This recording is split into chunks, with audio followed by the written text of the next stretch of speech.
working in Sherman Oaks today. Can't wait to get started on a kitchen. If you know me, you know that kitchens and pantries are one of my absolute favorite spaces to organize, and I can't wait to solve some problems and make this space work so much better for the client. I'm going to share something with you that not everybody knows.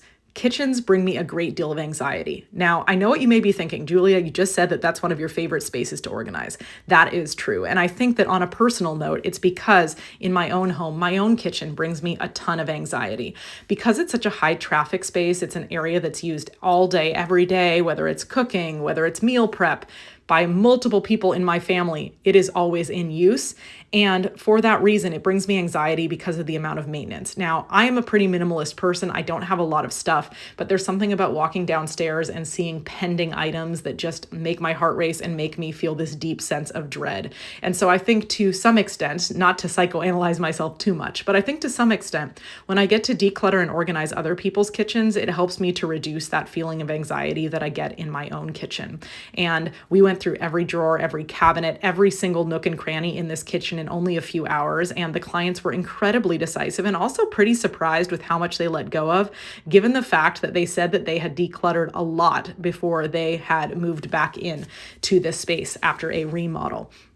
And it's a reminder that when you keep only what reasonably fits in a space, you have all of the space you need. So often we think about the stuff first and the space second instead of the other way around. But when you think about the space first and then the stuff second, that really helps to inform what you can and cannot keep. Yes, you can absolutely love something, but let's be honest with ourselves. If it doesn't fit in the space, if you just can't make it work, if it's overpowering it, if you don't want to have to maintain it, then it needs to go.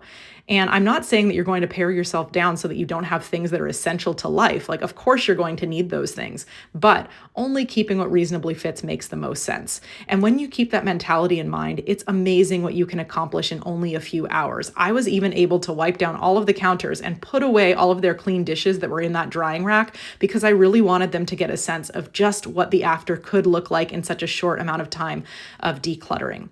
I hope that some of these personal stories that I'm sharing with you that not everybody knows about me help you feel validated in how you feel in some of the spaces in your home, and just know you are not alone if you feel overwhelmed and stressed and unsure of what to do because your spaces are just too cluttered. And please know that help is just a phone call or an email or a DM away. We would be happy to help you transform your space.